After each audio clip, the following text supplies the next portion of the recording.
Bismillahirrahmanirrahim. Assalamualaikum warahmatullahi wabarakatuh.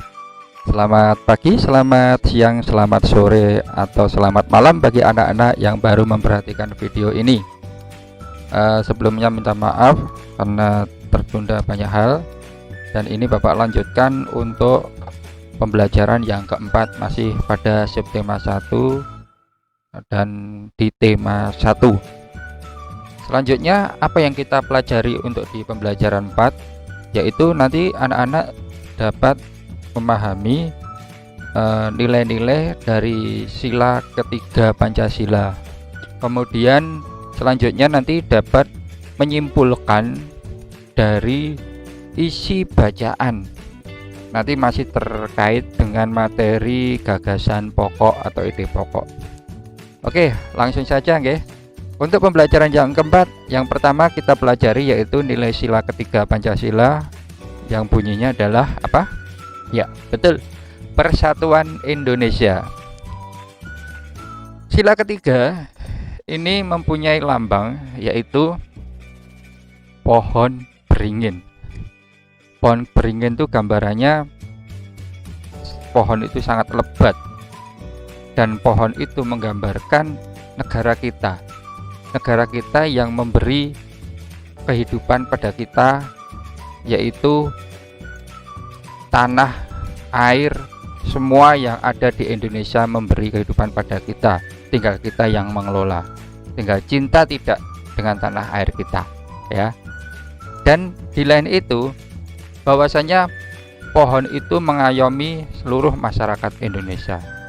Kemudian akar-akar yang bergelantungan itu menggambarkan bahwasanya Indonesia itu sangat banyak sekali berbagai macam suku adat.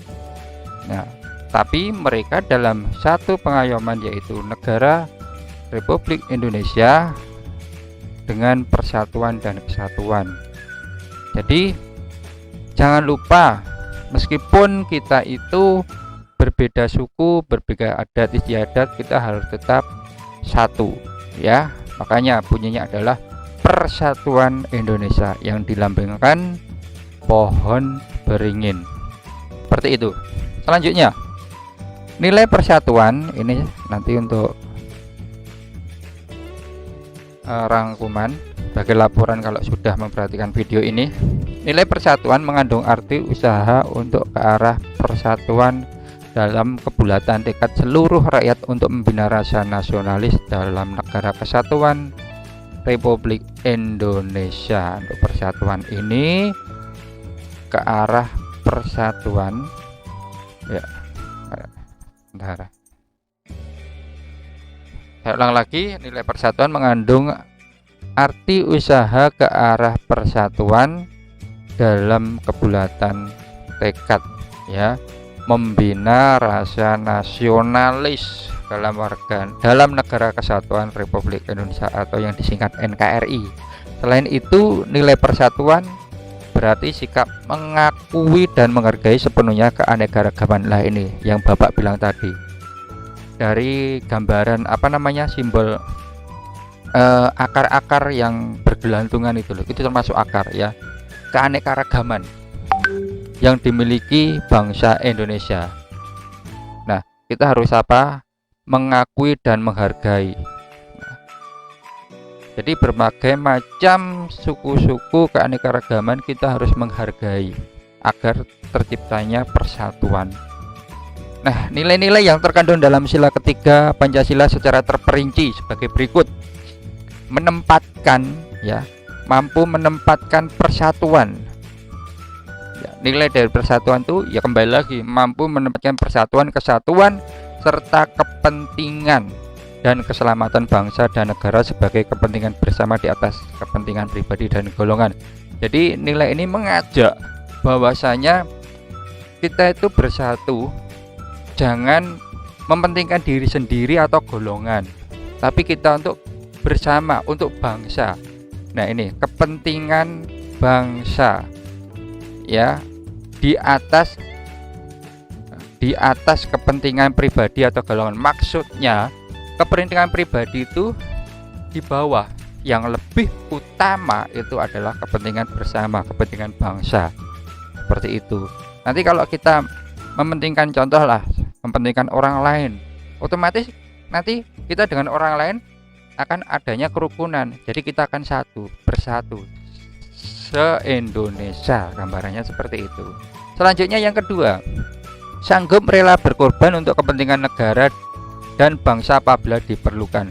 Kalau kita membaca rela berkorban, ini berarti ada wujud untuk cinta terhadap NKRI, ya. Tidak hanya untuk tempat ini saja. Kalau tempat lain direbut, kita harus memperjuangkan. Seperti itu. Rela berkorban untuk kepentingan negara dan bangsa apabila diperlukan. Tetapi untuk hal ini sudah ada tugas pokok dan fungsi, yaitu untuk TNI, Polri, nah, seperti itu. Tapi ada kata-kata apabila diperlukan. Itu nanti kita harus siap sedia membela Indonesia. Seperti itu, guys.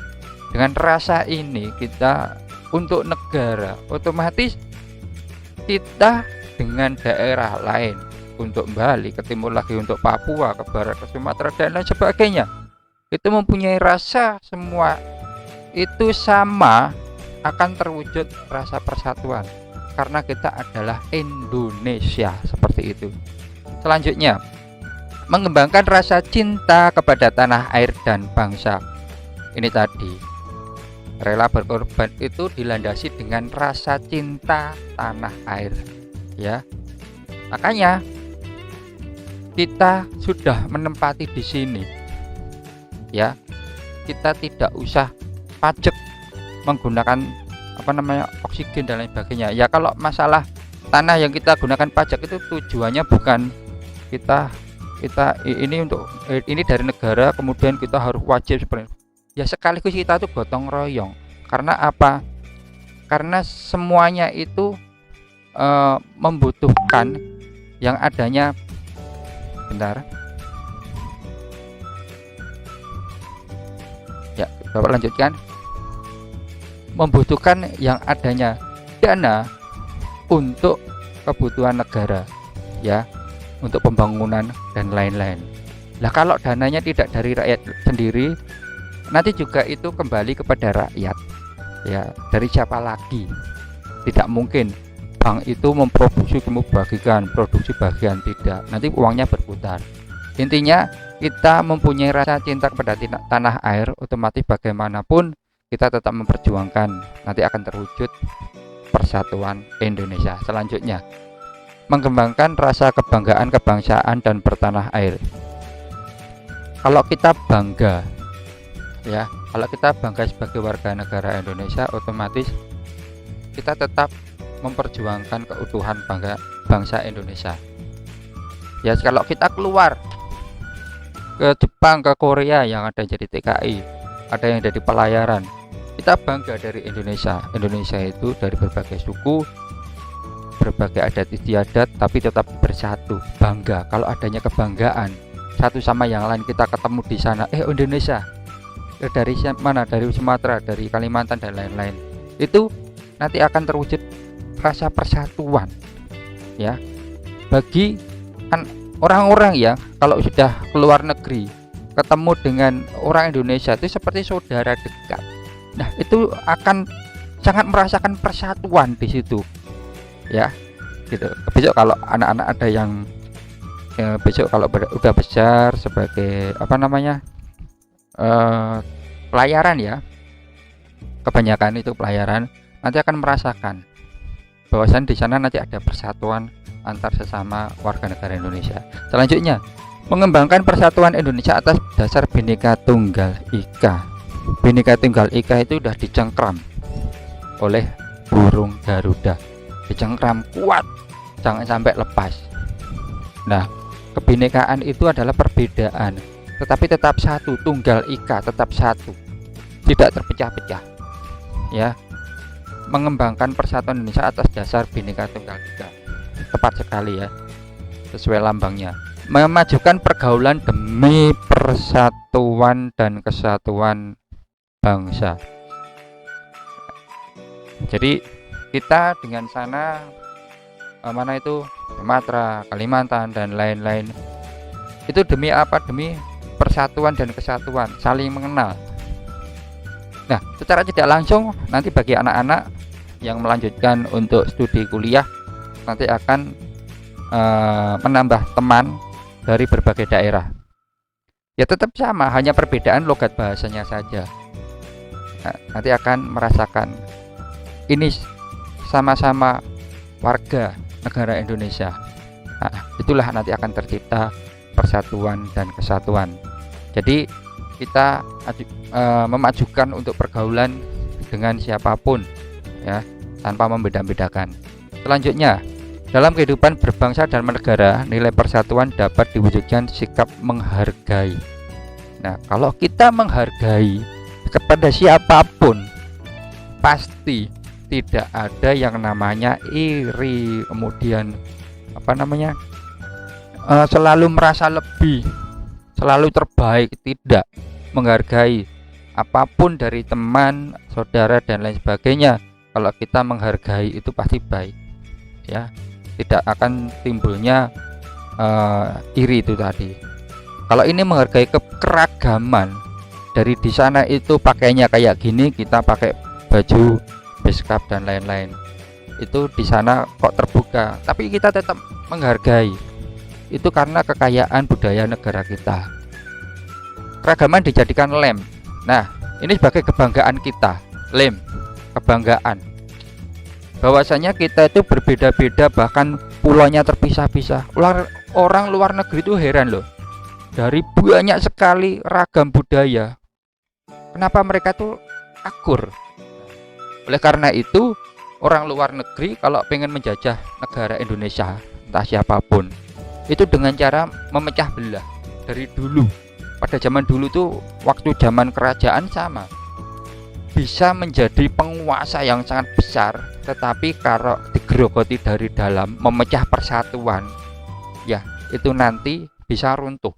Seperti halnya Indonesia ini, kalau ada yang menggerogoti dari dalam, maksudnya gerogoti gimana? Orang itu seperti provokator ya. Daerahmu tuh dijelek-jelekin sama daerah B, masa kamu nggak terima? Nah, nggak terima, akhirnya marah. Sekarang zamannya update status atau di media sosial kita tulis apa, akhirnya kita akan timbul kebencian. Nah, setelah kebencian ini perpecahan.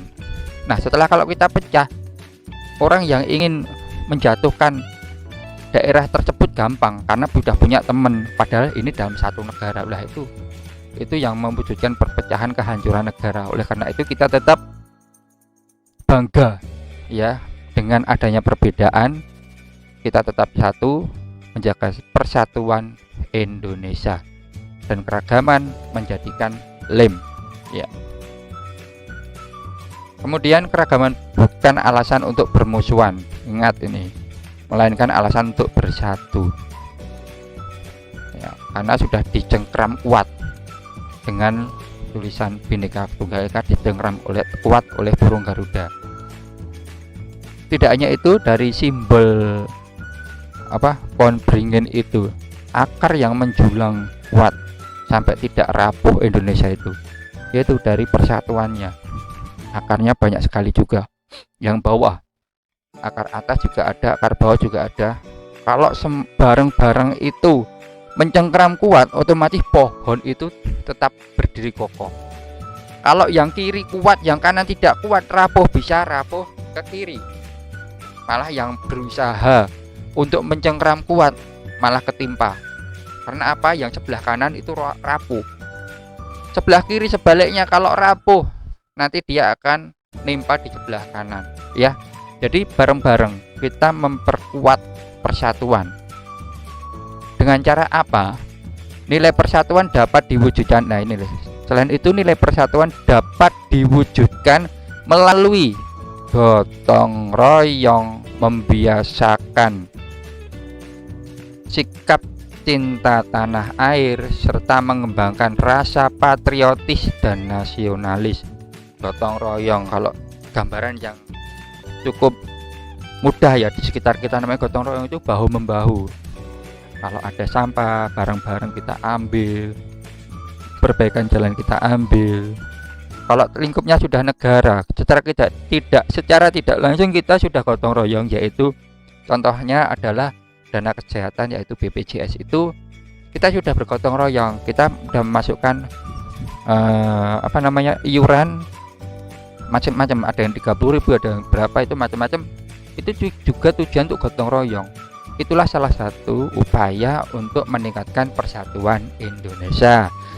Selain itu, membiasakan sikap cinta tanah air, kembali lagi yang tadi, kalau kita mempunyai rasa cinta tanah air ya, tidak hanya Jawa, dari Sabang sampai Merauke, itu kita merasa cinta tanah air, semuanya itu. Yang lain juga merasa, oh, orang Jawa aja itu menghargai kita, mencintai tanah air yang wilayahnya di daerah Sumatera, jadi mempertahankan. Aku pikir sama. Nah, sama-sama memperjuangkan untuk keutuhan negara Republik Indonesia, makalah terciptanya persatuan ya kuat. Selanjutnya, mengembangkan rasa patriotis dan nasionalis. Rasa patriotis ya rasa kebangsaan. Kita harus membela untuk keutuhan NKRI ya. Nasionalis, jadi kita mencintai negara di atas kepentingan pribadi atau golongan. Selanjutnya, sikap nasionalis patriotis dapat diwujudkan dalam bentuk tindakan mengharumkan nama bangsa, nama negara. Dengan cara apa? Contoh, kalau anak-anak itu ikut lomba olimpiade sudah tingkat internasional, otomatis anak-anak akan membawa yang namanya bendera merah putih. Kalau anak-anak menang, di sana dinyanyikan lagu Indonesia Raya, pasti kalian akan menangis, karena aku sudah membawa nama bangsa Indonesia ke dunia. Sampai di sana orang-orang melihat bahwa bendera Indonesia sudah dikibarkan, menandakan saya juara satu di situ. Itulah, kalian pasti akan menangis bahwasanya aku bisa ya menunjukkan Indonesia itu terbaik dari negara-negara lain. Itulah dengan tindakan mengharumkan nama negara ya. Tidak hanya itu, nanti ada lomba-lomba bulu tangkis dan lain, sepak bola, dan hobi sepak bola tingkatkan, tidak masalah, nanti sampai perlombaan kemudian kejuaraan dan lain sebagainya, tetap memegang nama Indonesia. Seperti itu. Cukup ya untuk nilai sila ketiga Pancasila Persatuan Indonesia. Itu tadi intinya Bhinneka Tunggal Ika. Meskipun kita beda-beda, kita tetap satu, yaitu bangsa Indonesia. Bukan daerah A, daerah B, daerah C, tapi kita adalah bangsa Indonesia. Seperti itu. Oke, lanjut yang kedua, yaitu menyimpulkan simpulan berdasarkan isi teks. Dari sebelumnya sudah anak-anak pelajari, yaitu mencari kalimat utama, setelah itu gagasan pokok, ide pokok. Setelah itu anak-anak mencari kesimpulan. Kesimpulan itu menjawab dari gagasan pokok. Ya, gambarannya begini, menjelaskan panjang lebar tentang pernafasan. Nanti gagasan pokok pernafasan manusia. Kesimpulannya apa? Menjawab dari gagasan pokok. Pernafasan manusia itu dengan paru-paru. Nah, sebenarnya tidak hanya paru-paru ya, mulai dari hidung, semuanya membantu. Hidung, tenggorokan dan lain-lain nanti semuanya membantu. Ya, tapi bisa disimpulkan di bacaan itu ada pernafasan dengan paru-paru pada manusia itu. Jelas ya? Bagaimana cara menyusun kesimpulan? Berikut langkah menyusun simpulan. Yang pertama, catat gagasan pokok. Nah, kembali lagi gagasan pokok. Gagasan pokok itu diperoleh, Bapak ulang-ulang, diperoleh dari kalimat utama. Ingat, jangan yang lain. Sudah tahu kalimat utama itu, apa gagasan pokok mencari kalimat yang lain? Ya salah, harus dari kalimat utama. Selanjutnya yang kedua, susun informasi pokok tersebut dalam bentuk paragraf. Ya, disusun kemudian dibuat paragraf baru. Nah, Pak Agus bilang tadi bocorannya ada caranya itu dengan menjawab dari gagasan pokok, menjelaskan ya. Kemudian perbaiki apabila ada terdapat kesalahan dalam informasi yang kamu susun. Maksudnya dalam penulisan tuh ini udah pas belum ya? Nah, itu yang maksudnya memperbaiki. Contoh biar mudah. Ini biar ada gambaran ya. Tanaman memiliki peranan penting dalam ini yang mari beraktivitas yang bawahnya itu. Ya, ini nanti kita coba juga. Tanaman memiliki peranan penting dalam keberlangsungan hidup manusia. Tanaman menjadi salah satu sumber makanan sehari-hari. Salah satu tanaman yang menjadi sumber makanan adalah jagung. Jagung dijadikan sebagai makanan pokok di beberapa daerah Indonesia. Apa gagasan pokok? Ini, yuk kita ambil ya. Gagasan pokok. Ini pertama kali kita tahu dulu membicarakan apa toh? Makanan. Berulang kali makanan, makanan, makanan.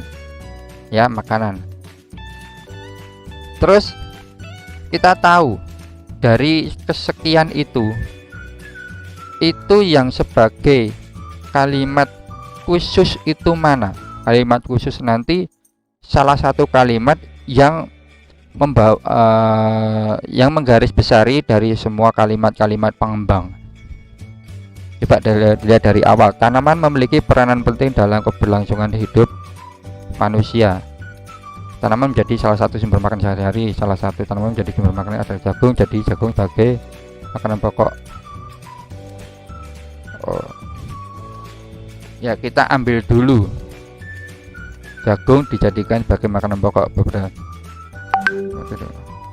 Oh, ini kalimat utama bahwasanya tanaman memiliki peranan penting dalam keberlangsungan hidup manusia, mempunyai peranan penting.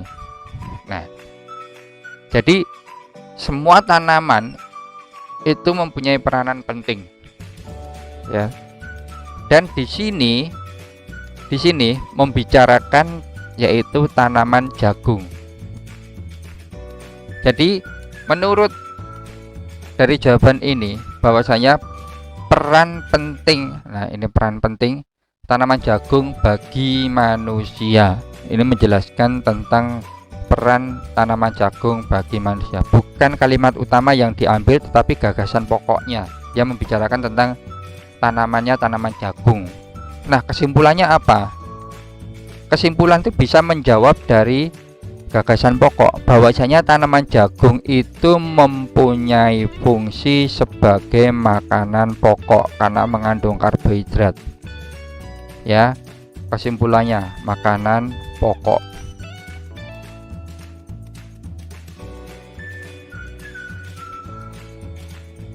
Selanjutnya,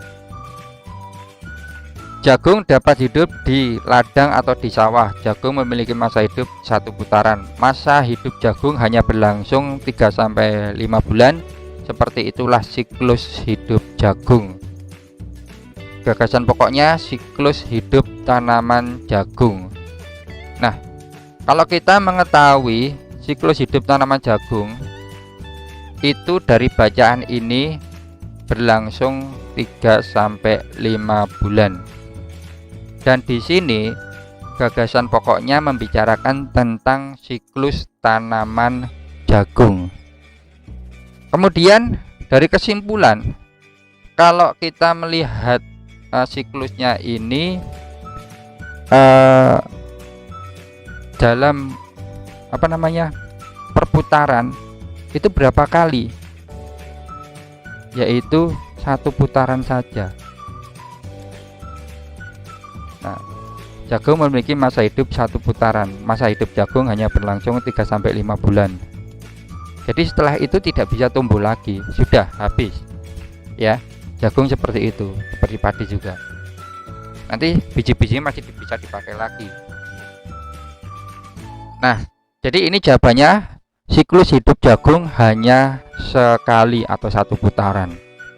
Selanjutnya, jagung termasuk pada golongan berumah 1, artinya mempunyai butik serta benang sari pada tubuhnya. Jagung mempunyai bunga jantan dan bunga betina di satu tubuh.